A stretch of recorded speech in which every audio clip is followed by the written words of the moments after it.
जी अस्सलाम वालेकुम। इससे पहली वीडियो में हमने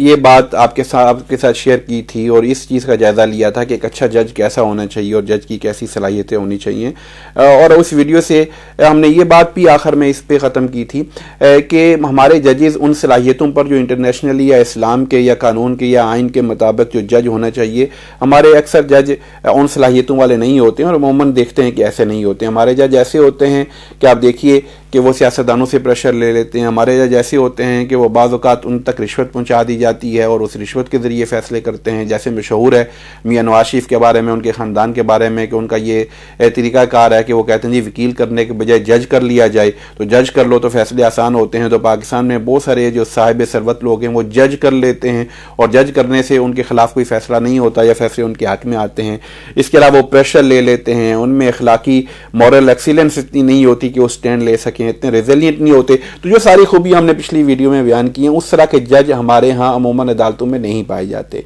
तो इसकी वजह क्या है? इसकी बहुत सारी वजूहत होंगी डेफिनेटली, लेकिन एक सबसे अहम वजह है जिसके ऊपर मैं बात अपनी मुर्तकज़ करना चाहता हूँ, कंसंट्रेट करना चाहता हूँ, वो बात ये है कि पाकिस्तान में जजों की तकर्री का जो निज़ाम है उस निज़ाम में बहुत खामियाँ हैं। और बेसिकली जजों की तकर्री के निज़ाम की वजह से ही इस तरह के जज जो हैं वो चीफ जस्टिस के मकाम तक पहुँच जाते हैं, जिस तरह के जस्टिस सेठ साहब हैं कि जिनके जहनी तवाज़ुन के ऊपर ही सवाल पैदा हो जाते हैं। अरशद मलिक जैसे लोग जज बन जाते हैं, देखिए जिनके बारे में आपने देखा कि उनकी अपनी वीडियो लीक हुई कि किस तरह के किरदार के वो मालिक हैं। और ये तो कुछ चीज़ें सामने आ गई हैं, वरना इल्ला माशाअल्लाह हमारे अक्सर जजेस की सिचुएशन इसी तरह की है। तो जजेस की तकर्री का निज़ाम के ऊपर बात करने से पहले मैं आपके सामने ये, बहुत सारे लोगों को शायद इसका इल्म नहीं होगा कि हमारे यहाँ पाकिस्तान में जो जजेस हैं या जो अदालतें हैं उनका निज़ाम किस तरीके से है और कौन कौन से लेवल हैं। तो पाकिस्तान में अमूमन दो लेवल कहे जाते हैं। एक हम कहते हैं आला अदलिया, जिसको सुपीरियर जुडिशरी कहते हैं, और दूसरी जो है वो सबॉर्डिनेट जुडिशरी है, जिसको मातहत, अगर मातहत अदलिया कहा जाता है। मैं कहूँगा मावन अदलिया का ज़्यादा लफ्ज़ बेहतर है, उर्दू में नॉर्मली मातहत अदलिया का लफ्ज़ यूज़ किया जाता है। तो ये हैं जो सुपीरियर जुडिशरी है जिसे आप आला अदलिया कहते हैं, उसमें हाई कोर्ट और सुप्रीम कोर्ट हैं। और जो मातहत या मावन या सबॉर्डिनेट जो जुडिशरी है उसमें जो होते हैं वो आपको इल्म है कि जैसे कि डिस्ट्रिक्ट कोर्ट होते हैं और सेशन कोर्ट जो होते हैं उनके जजेस होते हैं। अब इनकी तकर्री का तरीका क्या है? इनकी तकर्री हम नीचे से ऊपर जाते हैं। सबसे जो बुनियादी, सबसे नीचे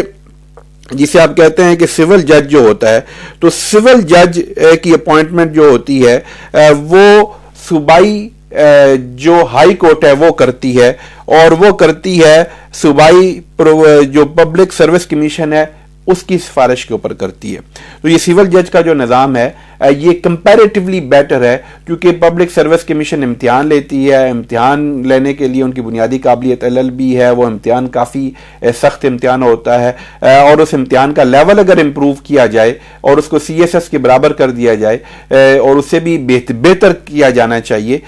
लेकिन बहरहाल इसके ऊपर हम आगे बात करेंगे। तो वो उसके ज़रिए सिविल जज बनते हैं। अब सिविल जज के ऊपर, और वो फिर लाहौर हाई कोर्ट होगा, पंजाब में होगा तो लाहौर हाई कोर्ट, पेशावर अगर KP होगा तो पेशावर हाई कोर्ट, इसी तरह हर सूबे की हाई कोर्ट फिर जो सूबाई पब्लिक सर्विस कमीशन है उसकी सिफारिशात के ऊपर, जो और पब्लिक सर्विस कमीशन एक इम्तिहान के लेकर उसके नतीजे में सिफारिशात मरतब करते हैं और फिर वो हाई कोर्ट उसका तकर्रर करती है। ये तो बात आ गई सिविल जज की। अब इसके ऊपर डिस्ट्रिक्ट और सेशन जज है, यहां से खराबी शुरू होती है। अब डिस्ट्रिक्ट और सेशन जज की जो तकर्री होती है, अगेन ये हाई कोर्ट ही करती हैं, लेकिन ये हाई कोर्ट यहां करते वक्त कुछ तो वो नीचे से जो सिविल जज होते हैं उनमें से कुछ को प्रमोट करते हैं, और कुछ ऐसे जज होते हैं कि जो बराह रास्त यहां पर डिस्ट्रिक्ट और सेशन जज मुकर्रर हो जाते हैं और वो वकील होते हैं। और उसके लिए सिर्फ क्वालिफिकेशन ये है कि एक वकील हो और जिसके पास गालिबन 10 साल का एक्सपीरियंस हो और वो वहां जज बन जाता है। और इससे ऊपर जो हाई कोर्ट और सुप्रीम कोर्ट में जो जजेस की तकर्री है, वो जजेस की तकर्री के लिए एक जुडिशल कमीशन बना हुआ है, जो लेटेस्ट जो इस वक्त जो कानून राइज है, और उसको जो चीफ जस्टिस साहब हैं वो उसको हेड करते हैं। उसमें सीनियर जजेस होते हैं, उसमें बार कौंसिल का नुमाइंदा होता है, एक हुकूमत का नुमाइंदा होता है, और वो भी फिर तकर्री करते हैं। और वो तकर्री जो होती है वो तकरीबन आप ये समझे कि कंपल्शन ही होती है हुकूमत के ऊपर वो जुडिशल कमीशन की सिफारिशात के मुताबिक तकर्री करना। और वो जो जुडिशल कमीशन प्रोफेशन है उसके ऊपर भी कोई पाबंदी नहीं है। वो हाई कोर्ट में बराह रास्त किसी वकील की तकर्री कर सकते हैं जिसका तजर्बा हो, और इसी तरह सुप्रीम कोर्ट में हाई कोर्ट के किसी भी जज की तकर्री की जा सकती है। अब सवाल ये पैदा होता है कि आपसे मैं ये सवाल पूछता हूं कि जज वो है कि जिसके ताबे फौज भी है, जज वो है जिसके ताबे सियासतदान भी हैं, जज वो है जिसके ताबे ब्यूरोक्रेट भी हैं, जज वो है जिसके ताबे डॉक्टर भी हैं, जज वो है जिसके ताबे इंजीनियर भी हैं, जज वो है जिसके ताबे सहाफ़ी भी हैं, जज वो होता है जिसके ताबे कारोबारी भी होते हैं, यानी कि जिंदगी के हर तबका उनसे इंसाफ लेने के लिए जाता है और हर तबका उनके सामने पेश होता है। और जज जो होता है वो हर एक से बेहतरीन होना चाहिए, सबसे काबिल होना चाहिए, सबसे लायक होना चाहिए, सबसे सलाहियतें वाला होना चाहिए। लेकिन हमारे माशरे में क्या होता है कि जो अच्छा बच्चा होता है सबसे, वो क्या करता है, आपको पता है कि हमारे यहाँ या तो वो डॉक्टर बनने की कोशिश करता है या इंजीनियर बनने की कोशिश करता है, कुछ और बिजनेस एडमिनिस्ट्रेशन या इस तरह के और भी कंप्यूटर साइंसेज इस तरह की फील्ड आ गई, उधर जाएगा। अच्छा, जब वो भी नहीं कर सकता, जो डॉक्टर इंजीनियर नहीं बनता, वो बीएससी करेगा, मास्टर्स करेगा साइंस सब्जेक्ट में या किसी और सब्जेक्ट में, और वो ऐसे प्रोफेशन लेगा। जो वो भी नहीं कर सकता तो वकील, अमूमन देखिए मेरे वकीलों के साथ बहुत अदब और एहतराम के साथ, मैं वकील तबके के खिलाफ बात नहीं कर रहा, मगर मैं प्रोसेस की बात कर रहा हूं कि नॉर्मली हमारे यहाँ एलएलबी करने वाले कौन से लोग होते हैं, कौन से स्टूडेंट्स होते हैं जो बीएससी के बाद या बीए के बाद एलएलबी की तरफ जाते हैं। नॉर्मली आप देखते हैं कि वही लोग होते हैं कि जिनको कहीं भी किसी तरह का कहीं और कोई उनको नहीं मिल रहा होता रिस्पांस या कोई और मौका नहीं मिल रहा होता, तो मजबूरन वो एलएलबी करते हैं। अब एलएलबी करके वो किसी सीनियर वकील के साथ लग जाते हैं और उसके बाद 10 साल का उनका एक्सपीरियंस हो जाए तो वो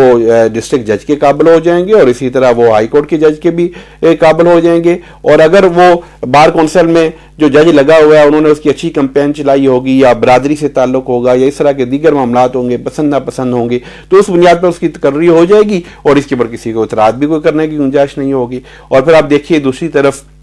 अगर ब्यूरोक्रेसी में कोई जाता है तो सीएसएस का एग्जाम कितना कम्पिटिटिव होता है, फौज में कोई जाता है तो आईएसएफबी का जो एग्जाम होता है कितना कम्पिटिटिव होता है और कितनी मुश्किल से लोग फौजी आप ये समझें कि कमीशन लेते हैं, अफसर बनते हैं। इसी तरीके से किसी और प्रोफेशन में कोई बैंकर बनना चाहता है तो उसको कितनी मेहनत करनी पड़ती है, कितना वक्त उसको लगाना पड़ता है, उसके बाद जाके वो अपनी आप ये समझें कि किसी अच्छी पोजीशन के ऊपर जाता है। अकाउंटेंसी में जाए तो उसको आईसीएमए और एसीसीए के कितने कम्पिटिटिव कोर्स करने पड़ते हैं। और यहाँ आपका सिर्फ एक कोर्स है 3 साल की, आप एलएलबी करें और उसके बाद आपका सिर्फ हाई कोर्ट का एक्सपीरियंस अगर होगा तो आप जज बनने के काबिल हो जाएंगे। और जब इस तरीके से जजों की तकर्री होने शुरू हो जाए और जब इस तरीके से जजों की तकर्री हो रही होगी तो फिर आप खुद ये अंदाजा लगाइए कि फिर उससे किस तरह के जज होंगे। यकीनन अरशद मलिक जैसे और वकार सेठ जैसे जज यकीनन वहां पर आना शुरू हो जाएंगे और फिर वो क्या जज उन सलाहियतों के काबिल होंगे जो हमने पिछली वीडियो में बात की थी। क्या उनकी मोरल एक्सीलेंस होगी, क्या वो किसी का प्रेशर ना लेने वाले होंगे। अब देखिए जिस जज के ऊपर एहसान करके किसी सियासतदान ने या किसी जज ने उसको जज बना दिया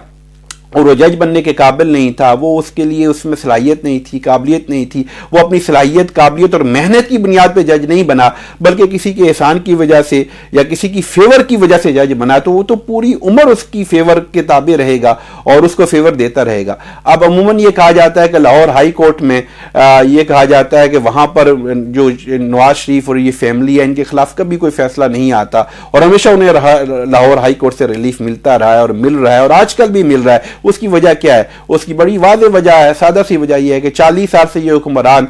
यहाँ पर ये ख़ानदान यहाँ पर हुक्मरान है और 40 सालों से यहाँ जो जजेस हैं इस वक्त जो हाई कोर्ट के जजेस हैं या इवन के सुप्रीम कोर्ट के बहुत सारे जजेस हैं, इवन के ये सुप्रीम कोर्ट के रिटायर्ड होने वाले चीफ जस्टिस साहब है, इन समेत बेशुमार ऐसे जजेस हैं जिनको बराह रास्त इन्हीं 40 सालों में मुकर्रर किया गया था, इसी अरसे में उनकी तकर्री हुई थी और उनके ऊपर एहसान किया गया था, उनके ऊपर फेवर की गई थी और बहुत सारे वकीलों में से, लाखों वकीलों में से कुछ उनके जज अगर बना दिया गया था। तो जब ये एहसान किसी के ऊपर कोई हुक्मरान करेगा, कोई सियासतदान करेगा, कोई जज करेगा तो वो पूरी उम्र क्या उसके ताबे नहीं रहेगा, क्या उसके मरहून एहसान नहीं रहेगा, तो वो कैसे उसके खिलाफ फैसला करेगा। लिहाजा अक्सर जज जो हैं वो इनके बनाए हुए हैं, यानी कि इनके मुकर्रर करते हैं, तो वो कैसे इनके खिलाफ फैसले करेंगे। तो लिहाजा जब तक ये जुडिशल तकर्री का ये निज़ाम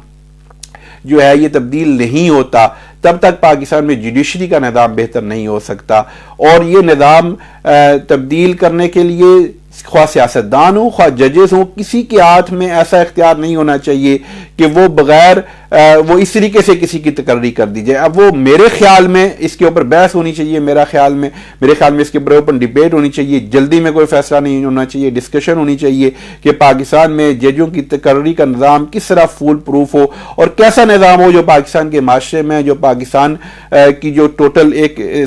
صورتحال ہے پاکستان کی, اس میں وہ کون سا ایسا نظام ہو کہ جو ججوں کی تقرری کے لیے ہم اپنائیں اور اس نظام سے پھر اس طرح کے ججز کا راستہ ہمیشہ کے لیے بند ہو جائے. اس کے اوپر میں انشاءاللہ اپنی اگلی ویڈیو میں بات کروں گا. بہت شکریہ. السلام علیکم ورحمۃ اللہ وبرکاتہ.